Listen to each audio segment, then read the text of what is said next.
Shalom, selamat pagi, selamat hari Minggu, damai sejahtera bagi kita sekalian. Senang sekali bisa berjumpa dengan Bapak Ibu Saudara-saudariku sekalian yang dikasihi Tuhan. Saya sangat bersemangat dan bersukacita, sangat excited pada pagi hari ini.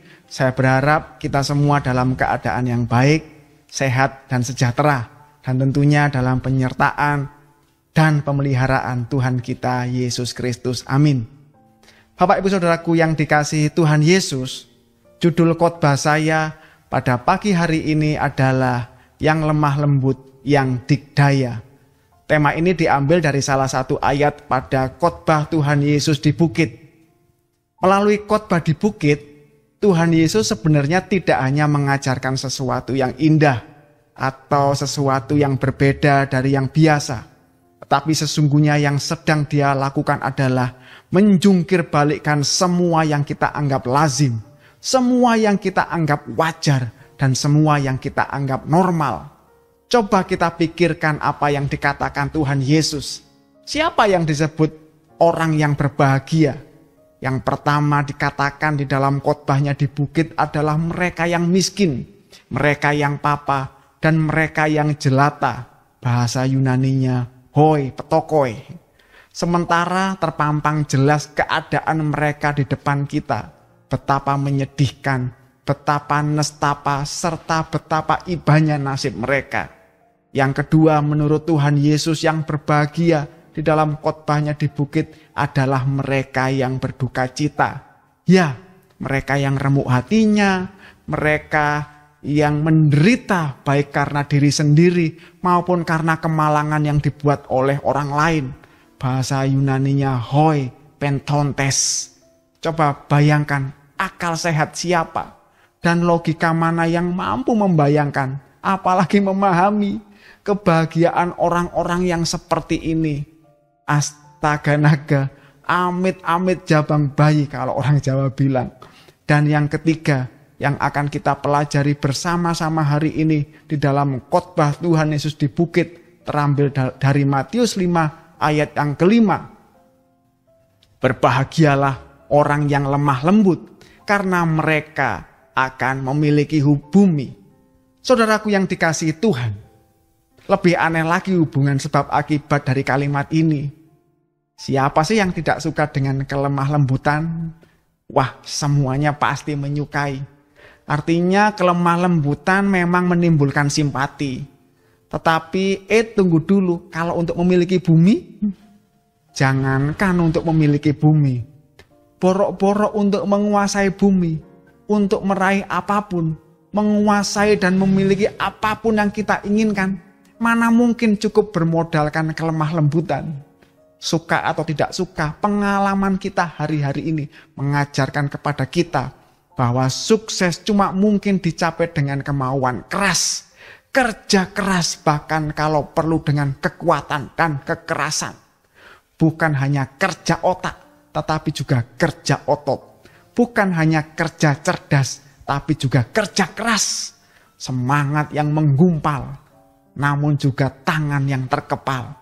Seseorang pernah bilang kepada saya, katanya begini, "Mas bro, sudah bukan zamannya lagi. Pepatah yang mengatakan biar lambat asal selamat. Yang benar hari ini adalah cepat dapat selamat." Masuk akal sih. Apalagi cuma bermodalkan kelemah lembutan. Mana bisa kita sukses dan survive di dalam hari-hari yang seperti ini. Saudaraku yang dikasihi Tuhan, dulu pada tahun 1700-an, yaitu pada zaman ketenarannya Casanova. Mungkin Bapak Ibu di sini banyak yang pernah mendengar kisahnya. Dia adalah seorang perayu ulung yang sukses memikat dan mematahkan hati banyak perempuan. Pada saat itu memang kelemah lembutan adalah senjata yang paling ampuh untuk menaklukkan kekasih. Tetapi hari ini kelemah lembutan telah diasosiasikan sebagai sikap kurang jantan. Sikap tidak maju, lemah gemulai, kewanita-wanitaan, lembeng, identik dengan penari balet. Karena itu saudaraku yang dikasihi Tuhan Yesus, sebenarnya orang lemah lembut seperti apa sih yang dikatakan oleh Tuhan Yesus adalah orang yang berbahagia. Minimal kita dapat menarik beberapa makna. Yang pertama adalah orang yang lemah lembut seperti yang Tuhan Yesus maksud adalah berbahagialah orang yang marah pada saat yang tepat dan tidak pernah marah pada waktu yang salah. Ketika kita mendengar seseorang dijuluki si lemah lembut, yang terlintas di benak kita adalah orang yang selalu menurut, diapa-apain saja selalu nerimo, tidak pernah ngeyel, tidak pernah memberontak. Intinya selalu sabar dan tidak pernah marah. Betul kan? Katanya seperti orang Solo, orang sabar itu, yang tidak pernah marah. Kalau kakinya diinjak di dalam bis kota, dia pasti akan berkata kepada orang yang menginjaknya, nyuwun pangapunten, kakinipun panjenengan posisinya tepat di atas kaki saya dan rasanya sakit sekali. Berbeda kalau kita yang keinjak di dalam bis kota, langsung kita bilang, mata kau taruh di mana? Benarkah lemah lembut seperti yang dimaksud Tuhan Yesus pada ayat ini adalah orang yang tidak pernah marah? Karena itu alangkah baiknya kita merujuk kepada pribadi yang dikatakan Tuhan Yesus sebagai orang yang lemah lembut. Siapakah dia? Kita akan membaca di dalam Matius 11 ayat yang ke-29. Pikulah kuk yang kupasang dan belajarlah kepadaku, karena aku lemah lembut dan rendah hati, dan jiwamu akan mendapat ketenangan. Ternyata pribadi yang pernah diberikan predikat oleh Tuhan Yesus sebagai sang lemah lembut tidak lain adalah dirinya sendiri. Jika begitu, pertanyaannya sekarang, apakah Tuhan Yesus tidak pernah marah? Bukan hanya marah, dia murka kepada para pemeras dan penipu yang berdagang di halaman bait Allah. Dia begitu marah kepada orang-orang Farisi karena dalam kemunafikan mereka menggunakan agama sebagai beban bagi umat manusia dengan berkata kepada mereka, "Hai engkau keturunan ular beludak." Dia juga marah kepada murid-muridnya yang telah meremehkan anak-anak kecil dan orang-orang kecil yang datang kepadanya. Dia juga marah dan berkata kepada Petrus, "Hai iblis, coba seandainya kalau saya berbuat kesalahan dalam pelayanan. Kemudian pemimpin di gereja berkata kepada saya, 'Hai engkau iblis.' Wah, pasti hari itu juga saya langsung pamitan." Dan itu adalah hari saya terakhir pelayanan. Namun nyatanya sekalipun itu semua dilakukan oleh Tuhan Yesus, dia mengatakan bahwa dirinya adalah sang lemah lembut. Ini berarti orang yang lemah lembut bukanlah orang yang tidak pernah marah dan tidak bisa marah. Marah bukanlah perbuatan yang salah, jahat dan berdosa. Firman Tuhan tidak pernah melarang orang marah. Orang bisa saja menempelkan papan bertuliskan larangan. Dilarang merokok, dilarang meludah, dilarang buang sampah di sini, dilarang masuk. Tetapi tidak pernah ada tulisan dilarang marah. Apalagi dilarang melarang. Nah itu gak pernah lagi. Dilarang Pak Presiden pun pasti akan kita langgar juga. Mengapa? Karena marah adalah sesuatu yang manusiawi. Malah tidak cuma manusiawi. Marah juga sesuatu yang ilahi. Allah pun juga bisa murka. Bila dia murka, tak ada yang mampu menghadapinya. Bahkan sudah kita dengarkan bersama, Tuhan Yesus juga bisa marah, bahkan pernah amat marah. Jadi Bapak Ibu Saudaraku yang dikasihi Tuhan Yesus, persoalannya bukanlah marah itu yes atau no, tetapi when. Jadi di mana Alkitab mengajarkan kepada kita bahwa kita harus marah pada saat yang tepat dan tidak marah pada saat yang salah. Tuhan Yesus memberi contoh melalui apa yang dia sendiri lakukan. Dan dia menghendaki apa yang dilakukannya itu menjadi pedoman tingkah laku kita. Dia marah kepada kaum munafik serta pemeras yang menyengsarakan orang lain. Sebaliknya dia memohon pengampunan bagi orang yang dengan semena-mena memfitnah dan menganiaya dirinya. Jadi dia marah ketika orang berbuat semena-mena kepada orang lain. Khususnya orang-orang kecil dan orang-orang yang tak berdaya. Tapi sebaliknya dia mengikhlaskan dirinya, haknya, ketika demi ketaatannya kepada Bapa dan kasihnya kepada sesama. Dia diperlakukan tidak adil oleh musuh-musuhnya. Jadi secara umum dapat dirumuskan bahwa selalu salah dan tidak pernah benar. Bila orang cuma marah ketika kerugian dan kejahatan menimpa dirinya. Dan sebaliknya selalu benar dan tidak pernah salah. Bila orang marah atas kesewenang-wenangan dan ketidakadilan yang menimpa orang lain. Saudaraku yang dikasihi Tuhan, bagaimana dengan kehidupan kita? Bukankah saya dan saudara sering mempraktekkan yang sebaliknya?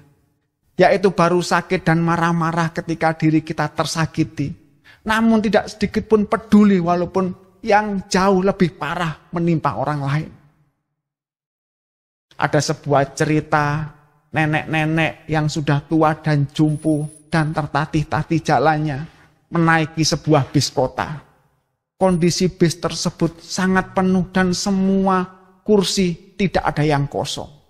Ketika sang nenek berjalan di dalam bis kota tersebut, tidak ada satupun penumpang yang peduli.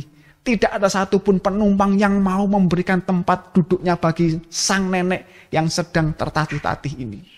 Melihat keadaan itu, sang sopir bis langsung berdiri dari tempat duduknya, memandang semua penumpang dan dia marah-marah sambil berkata, kalau Bapak, Ibu, Saudara sekalian tidak ada yang mau memberikan tempat duduknya kepada nenek ini, saya yang akan memberikan tempat duduk saya kepada nenek ini.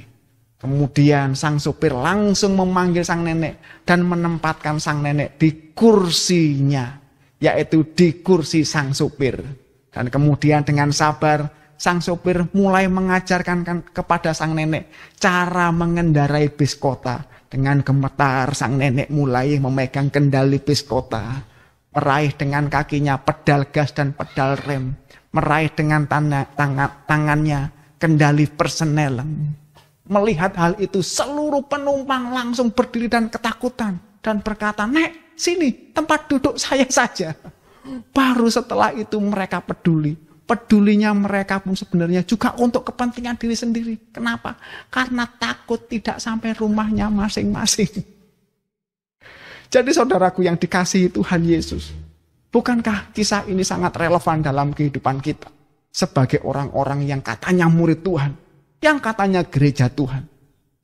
Agar kita tidak cuma peduli dan marah ketika kita disakiti. Ketika hak-hak kita direnggut. Namun tidak sedikit pun kita mau mengangkat suara bahkan ujung jari kita. Bila hal itu masih menyangkut orang atau pihak lain yang tertindas dan terluka. Saudaraku yang dikasihi Tuhan. Adakah hari-hari ini kita marah karena kita nggak bisa jalan-jalan? Marah tidak bisa nongkrong. Marah karena kita tidak disiapin kopi sama sang istri. Marah karena uang belanja pemberian suami yang menurun drastis. Dan marah karena anak-anak yang ngerepotin kita setiap hari. Karena pelajaran online mereka. Dikit-dikit marah, dikit-dikit marah, dikit-dikit marah. Marah kok sedikit. Sehingga lagu zaman dulu menjadi idola kembali anak-anak sekarang. Ku takut mamaku marah, ku takut papaku marah. Saudaraku yang dikasihi Tuhan, marah karena kepentingan diri sendiri akan cenderung melahirkan dendam dan pertikaian. Tetapi marah karena penderitaan dan duka yang dialami orang lain akan menghasilkan upaya untuk memberikan pertolongan kepada mereka. Atau adakah hari-hari ini kita marah karena banyak saudara-saudara kita yang sedang sakit dan tidak mendapatkan obat-obatan. Marah jenis ini akan membuat kita berusaha menolong mereka dengan memberikan makanan yang sehat dan obat-obatan untuk meredakan nyeri mereka. Adakah kita marah karena banyak saudara-saudara kita yang tidak tahu besok mau makan apa? Kita pasti akan berusaha mengirimkan makanan, sembako dan bantuan buat mereka, sekedar untuk menghilangkan haus dan lapar mereka. Adakah kita marah karena banyak saudara-saudara kita hari-hari ini yang sedang berduka, ketakutan dan begitu cemas, namun tidak ada yang menghibur mereka? Marah jenis ini pasti akan membuat kita berupaya menghubungi mereka, menelpon mereka, memberikan penghiburan, memotivasi, menguatkan dan mendoakan mereka. Kalau kita melakukan itu, itulah mereka yang kata Tuhan Yesus orang yang lemah lembut. Haleluya. Yang kedua, lemah lembut atau praus dalam bahasa Yunani juga mempunyai makna sifat yang dimiliki oleh satwa-satwa yang telah dilatih dan dijinakkan. Sehingga mereka di luar dari tabiat asli mereka mampu melaksanakan perintah. Jadi dalam pengertian ini kata-kata Tuhan Yesus dalam Matius 5 ayat 5 ini, berbahagialah orang yang lemah lembut, dapat juga diterjemahkan dengan berbahagialah orang yang mampu menaklukkan tabiatnya, mengendalikan kecenderungan alamiahnya, serta menguasai nalurinya, yakni orang-orang yang dengan disiplin dan penguasaan diri yang tangguh. Jadi seharusnya yang dikendalikan dan ditaklukkan itu adalah sifat-sifat asli, kecenderungan naluri dan tabiat-tabiat kita sendiri. Karena itulah kita harus mengalami perubahan yang sedemikian radikal. Ketika kita berusaha dan mengupayakan untuk mengendalikan dan menaklukkan sifat, tabiat dan naluri kita akan mengalami perubahan. Sehingga kita, walaupun kita tetap sama, pada saat yang sama kita bukan diri kita yang sama lagi. Sehingga kita akan tahu seperti apa yang Paulus katakan. Di 2 Korintus 5 ayat 17. Jadi siapa yang ada di dalam Kristus, ia adalah ciptaan baru. Yang lama sudah berlalu, sesungguhnya yang baru sudah datang. Saudaraku yang dikasihi Tuhan, mungkinkah kita dengan usaha dan kekuatan manusiawi kita untuk menghasilkan perubahan yang seperti ini dengan kekuatan kita? Mustahil sekali. Mengapa? Karena sesungguhnya justru kemanusiaan kita itulah yang harus ditaklukkan. Jadi tidak mungkin kita menggunakan kemanusiaan kita yang seharusnya perlu dirubah ini menjadi alat untuk menciptakan perubahan dalam diri kita. Disinilah kita membutuhkan yang namanya anugerah Allah untuk merubah diri kita. Artinya di satu pihak untuk mengalami perubahan menjadi seperti Kristus, kita sangat bergantung sepenuhnya kepada anugerah Allah. Mengapa? Sebab kemauan kita dan kemanusiaan kita saja tidak akan pernah mampu mewujudkannya. Namun begitu pada saat yang sama, kita juga membutuhkan seluruh kekuatan, kemampuan, dan kemauan manusiawi kita untuk memungkinkan Allah bekerja leluasa di dalam diri kita. Jadi, manusia membutuhkan kemampuan Allah untuk memberdayakannya. Sebaliknya, kemampuan Allah juga membutuhkan kemauan manusia untuk bisa bekerja dengan optimal dan leluasa di dalam dirinya. Karena itulah tepatlah apa yang dikatakan Tuhan Yesus. Mengapa orang yang lemah lembut adalah orang yang berbahagia? Karena orang yang seperti ini adalah orang-orang yang menggunakan seluruh kemampuan, kekuatan dan kemanusiaannya untuk mengalahkan dirinya dan untuk berubah menjadi semakin serupa dengan Kristus. Karena ketika mereka mengupayakan hal ini, mereka dimampukan oleh Allah sendiri. Allah sedang bekerja di dalam dirinya. Haleluya. Tidak lain anugerah Allah sedang menaungi orang-orang yang seperti ini. Itulah orang-orang yang berbahagia. Bapak Ibu Saudara yang dikasihi Tuhan, apa motivasi kita ingin memiliki perubahan hari-hari ini? Wah, Pak Pendeta, saya mau berubah, saya mau berhenti marah-marah supaya tidak cepat tua. Pak Pendeta, saya mau berubah, saya tidak mau lagi mabuk-mabukan supaya liver saya tidak rusak. Pak Pendeta, saya tidak mau lagi bermalas-malasan supaya saya tidak miskin. Mulai sekarang saya mau berubah. Saya mau rajin olahraga dan makan sehat supaya imun tubuh saya bagus dan tidak gampang terinfeksi virus. Mulai hari ini saya mau disiplin bekerja Pak Pendeta supaya saya dapat dipromosikan kelak. Bapak Ibu Saudaraku, semua itu tidak salah. Namun seringkali kita gagal dalam mengupayakannya. Mengapa? Karena orientasi kita untuk memiliki perubahan itu tidak lain tetap kembali untuk kepentingan diri kita sendiri. Ayo mulai sekarang, kalau kita ingin mengupayakan perubahan, kita mau berhenti marah-marah, kita tidak lagi mau mabuk-mabukan, Kita tidak lagi mau bermalas-malasan. Kita mau rajin olahraga dan disiplin makan sehat. Kita mau disiplin bekerja. Semuanya cuma satu tujuannya. Karena aku ingin menjadi serupa dengan Kristus. Aku ingin mengalami perubahan seperti itu karena aku adalah murid Kristus. Pasti pada saat yang sama Allah akan memampukan kita. Haleluya. Saudaraku yang dikasihi Tuhan, masih ada satu lagi untuk memaknai kata-kata Tuhan Yesus ini. Dalam alam berpikir orang Yunani, kelemah lembutan dipahami sebagai lawan dari keangkuhan serta kebanggaan diri yang berlebih-lebihan. Dengan begitu, kata-kata Tuhan Yesus dalam Matius 5 ayat 5, berbahagialah orang yang lemah lembut dapat diterjemahkan dengan berbahagialah orang yang dalam kerendahan hatinya menyadari keterbatasan serta kekurangannya sendiri. Salah satu prinsip utama kehidupan dalam tatanan kerajaan Allah, bahwa mereka yang merasa tidak layak dan tidak berdaya justru akan memperoleh semua yang baik dari Allah. Tuhan Yesus pernah mengatakan bahwa pintu untuk masuk kerajaan Allah adalah sempit dan sesak. Matius 7 ayat 13. Itulah sebabnya menurut Tuhan Yesus, hanya mereka yang memiliki kepolosan dan kerendahan hati seperti anak-anaklah yang boleh masuk dalam kerajaan Allah. Alfred Adler, seorang psikolog Jerman, mengatakan bahwa di dalam diri manusia ada 3 dorongan yang paling kuat. Yang pertama adalah dorongan kedirian. Yang kedua adalah dorongan seksual. Dan yang ketiga adalah dorongan kelompok. Menurutnya, di antara 3 dorongan ini, dorongan pertama, dorongan kedirian adalah dorongan yang paling kuat. Dorongan kedirian adalah kerinduan untuk dianggap sesuatu. Secara ekstrim, ingin selalu menonjol.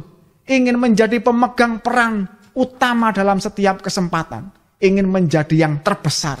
Tidak pernah mau kalah. Atau dalam bentuk yang lebih halus adalah sekedar ingin diterima oleh lingkungannya. Cukup asal tidak disepelekan. Memang ini sangat manusiawi. Tetapi seringkali menjadi sumber pertikaian dan ketidakharmonisan. Coba bayangkan jika pemimpin pujian dan para singer yang melayani ibadah pada pagi hari ini masing-masing berlomba-lomba bernyanyi dengan berteriak sekuat tenaga supaya dirinya yang paling ingin terdengar dan paling ingin dikenali oleh orang. Saya yakin sudah tidak ada lagi yang mau mendengarkan khotbah saya. Mengapa? Karena para pemirsa langsung menutup telinganya sambil berkata sakit, sambil mengganti channel YouTube yang lain.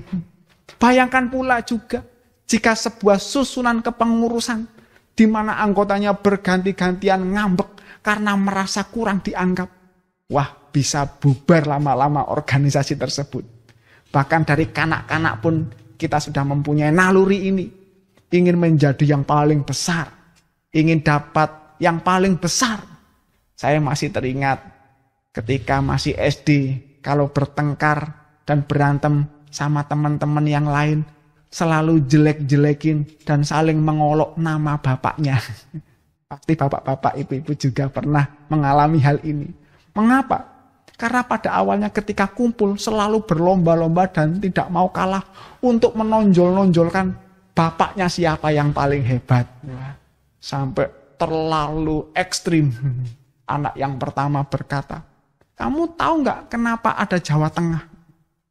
Itu bapak saya yang geser ke tengah biar adil. Wah, anak yang kedua tidak mau kalah dengan berkata, itu nggak seberapa. Kamu tahu nggak es kutub utara itu kenapa bisa mencair? Itu karena bapak saya yang sedang gombalin. Anak yang ketiga, lebih angkuh lagi. Hebatan bapak saya. Tahu nggak kenapa ada Laut Merah? Itu sebenarnya sedang nangis darah. Gara-gara diputusin sama bapak saya. Anak yang terakhir, lebih songong lagi. Dan tidak mau kalah dan berkata, semuanya itu nggak ada artinya. Tahu nggak kenapa ada laut mati? Itu bapak saya yang ngebunuh. Logikanya sederhana. Kalau bapaknya yang paling hebat, anaknya juga ikut-ikutan hebat. Tidak lain mereka ingin saling menonjolkan diri. Inilah naluri ingin menjadi yang paling besar. Yang berbahaya adalah ketika seseorang ingin menjadi yang paling hebat, paling kuat dan paling berhak. Kemudian dalam hidupnya hanya mengejar kebesaran dan kemuliaan bagi dirinya sendiri. Orang-orang yang seperti ini tidak memenuhi syarat dalam kerajaan Allah. Mengapa? Karena pada dasarnya orang-orang seperti ini pasti juga tidak mampu dan layak untuk berdoa seperti yang Tuhan Yesus ajarkan. Bapa kami yang di sorga, dikuduskanlah namamu, datanglah kerajaanmu, jadilah kehendakmu. Mengapa? Karena yang dipikirkan orang-orang seperti ini hanya nama mereka sendiri, hanya kerajaan mereka sendiri, dan hanya kehendak mereka sendiri. Orang-orang seperti ini sekalipun mereka sukses dan mendapatkan segala sesuatu yang mereka inginkan di dunia ini, tetapi mereka pasti akan didiskualifikasi untuk masuk kerajaan surga. Sebaliknya, orang-orang yang lemah lembut bukan hanya menciptakan perdamaian dan keharmonisan. Mereka dikatakan Tuhan Yesus orang yang berbahagia.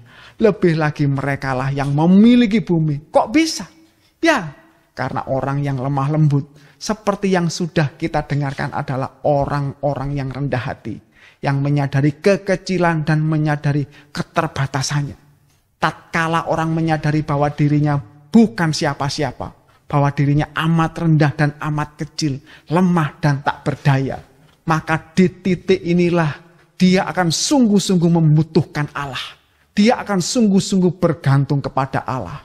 Dan apabila orang melakukan hal ini, Tuhan Yesus berkata, ia akan berbahagia.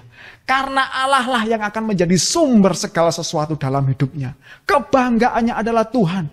Tempat perlindungannya adalah Tuhan. Sumber pertolongannya adalah Tuhan. Sang pembelanya adalah Tuhan. Sumber kekuatannya adalah Tuhan. Segala-galanya adalah Tuhan dalam hidupnya. Itulah mengapa dia berbahagia. Dan bukan itu saja. Sekalipun orang seperti ini kelihatan orang yang lemah dan tak berdaya, sebenarnya mereka adalah orang-orang yang besar dan mulia dalam arti yang sesungguhnya. Mengapa? Coba pikirkan baik-baik. Adakah yang lebih dikdaya, yang lebih hebat, dan yang lebih kuat, lebih perkasa daripada orang yang berhasil menaklukkan dan mengalahkan dirinya sendiri? Adakah yang lebih bijak daripada orang yang menyadari keterbatasannya sendiri? Dan adakah orang yang lebih besar daripada orang yang mengakui kekecilannya sendiri? Amsal 16 ayat 32 dikatakan, orang yang sabar melebihi seorang pahlawan. Orang yang menguasai dirinya melebihi orang yang merebut kota. Orang yang menguasai dirinya saja menurut kitab Amsal adalah orang yang lebih daripada yang merebut kota. Namun Tuhan Yesus memberikan nilai yang lebih tinggi lagi. Bahwa orang yang lemah lembut, selain mereka berbahagia, mereka bukan saja merebut dan menguasai bumi, tetapi merekalah yang memiliki bumi. Haleluya. Saudaraku yang dikasihi Tuhan, hari-hari ini situasi dan keadaan di sekeliling kita membuat kita merasa takut, cemas dan tidak menentu. Kira-kira saya masih akan hidup enggak ya melawan penyakit ini? Kira-kira saya akan terpapar virus ini enggak ya? Kira-kira saya masih bisa makan enggak ya besok? Kira-kira pekerjaan saya masih bisa survive enggak ya? Kenapa ya Tuhan mengambil orang-orang yang aku kasihi? Kenapa Tuhan membiarkan semuanya ini terjadi? Apa yang kita responi? Apa yang kita lakukan? Apakah kita mulai meragukan penyertaan kasih dan kedaulatan Tuhan? Dan kemudian mulai kecewa, menjauh dan meninggalkan Tuhan dengan tidak pernah berdoa dan beribadah lagi. Tetapi kalau memang benar kita adalah murid Kristus, sudahkah kita memiliki kelemah lembutan? Yaitu bahwa dalam kerendahan hati, melalui situasi seperti ini, kita semakin mengakui keterbatasan dan kekurangan diri kita sendiri. Melalui keadaan yang sedang menghantui kita ini, kita semakin mengakui bahwa diri kita adalah manusia yang tidak berdaya, yang membutuhkan Tuhan. Kalau ini yang kita lakukan, pasti kita akan semakin sungguh-sungguh berdoa, beribadah, dan mencari Tuhan. Saudaraku yang dikasihi Tuhan, bagaimana kualitas waktu kita berdoa akhir-akhir ini kepada Tuhan? Apakah benar menunjukkan bahwa kita adalah orang yang lemah lembut? Yohanes 15 ayat yang kelima berkata, "Akulah pokok anggur yang benar, dan kamulah ranting-rantingnya. Barang siapa tinggal di dalam aku, dan aku di dalam dia, ia berbuah banyak. Sebab di luar aku, kamu tidak dapat berbuat apa-apa." Berbahagialah orang yang marah pada saat dan waktu yang tepat. Berbahagialah mereka yang berupaya menaklukkan dirinya untuk menjadi semakin serupa dengan Kristus. Dan berbahagialah orang yang dalam kerendahan hatinya menyadari keterbatasan dan kekurangan dirinya. Mereka adalah orang yang lemah lembut. Mereka berbahagia dan mereka yang memiliki bumi. Shalom. Tuhan Yesus memberkati kita sekalian. Mari kita tundukkan kepala kita. Bapa Surgawi, kami mengucap syukur pada pagi hari ini. Terima kasih Tuhan buat firman Tuhan yang begitu menegur, menguatkan kami. Ampunilah kami Tuhan hari-hari ini. Jikalau kami meragukan kasih setiamu, kami mulai meninggalkan Tuhan, kami mulai kecewa terhadap Tuhan. Hari-hari ini kami berdoa, biarlah kami memiliki kelemah lembutan, sehingga melalui keadaan situasi yang begitu menghantui dan menakutkan bagi kami semua, kami semakin menyadari keterbatasan kami. Kami semakin mengakui ketidakberdayaan kami. Sehingga melalui peristiwa-peristiwa yang sedang terjadi, kiranya kami memiliki hati yang semakin membutuhkan Tuhan. Hati yang semakin bergantung kepada Tuhan. Dan hati yang semakin mengandalkan Tuhan. Terima kasih Tuhan Yesus. Hamba mau berdoa buat bangsa dan negara ini Tuhan. Pulihkan negeri kami Tuhan. Ampunilah negeri kami. Berkati para pemerintahan yang ada Tuhan. Supaya mereka memiliki hikmat yang daripada Tuhan. Sehingga mampu menyelesaikan segala persoalan. Khususnya wabah atau musibah yang sedang menimpa bangsa kami Tuhan. Kami berdoa melalui peristiwa ini Tuhan. Kiranya bangsa kami melihat Tuhan. Bangsa kami merendahkan diri. Dan bangsa kami mengenal Tuhan. Terima kasih Tuhan Yesus, terima kasih. Kami berdoa buat mereka yang hari ini ketakutan. Mereka hari ini yang berduka. Mereka hari ini yang sedang sakit. Bahkan mereka hari yang sedang berputus asa, kehilangan harapan dan mulai meninggalkan Tuhan. Kiranya berdoa Tuhan Yesus menjamah mereka. Kiranya kasih kuasa Roh Kudus menyapa mereka hari ini, menilik mereka. Tuhan, kiranya Engkau mau memberikan kekuatan kepada mereka. Sembuhkan Tuhan, pulihkan, berikan semangat dan sukacita yang baru. Melalui keadaan ini mereka melihat Tuhan itu nyata dalam kehidupan mereka. Berkatilah gereja-Mu Tuhan. Dimanapun kami semua berada. Supaya melalui persoalan yang sedang menerpa kami. Kami tidak sibuk Tuhan untuk marah karena diri kami sendiri saja Tuhan yang diperlakukan tidak adil. Atau merasa marah karena diri kami yang tersakiti. Tapi biarlah kami mulai hari ini kami mulai peduli kepada orang-orang lain Tuhan. Ajarlah kami menyatakan kasih Tuhan justru dalam kesempatan-kesempatan yang baik ini Tuhan. Inilah saatnya. Biarlah Engkau berikan kekuatan kepada gereja-Mu hari-hari ini untuk bangkit menyatakan kasih Tuhan kepada orang-orang di sekitar kami. Berkati Tuhan seluruh jemaat dimanapun mereka berada Tuhan. Berikan kekuatan. Oh, sembuhkan. Berikan jamahan kuasa Tuhan. Supaya melalui ini semua kami semakin dikuatkan. Makasih Tuhan Yesus, terima kasih. Biarlah melalui semuanya ini kerinduan kami satu. Nama Tuhan Yesus saja yang dimuliakan dan ditinggikan. Semua yang sudah diberkati Tuhan dan siap menjadi berkat, berkata bersama saya. Haleluya. Amin. Terima kasih Bapak Ibu Saudaraku sekalian yang dikasihi Tuhan. Tetap jaga protokol kesehatan. Gunakan masker. Rajin cuci tangan. Rajin berolahraga. Makan makanan yang sehat. Dan selalu gunakan kesempatan untuk memberikan diri mengikuti program pemerintah untuk divaksinasi. Tuhan Yesus memberkati kita semua. Shalom.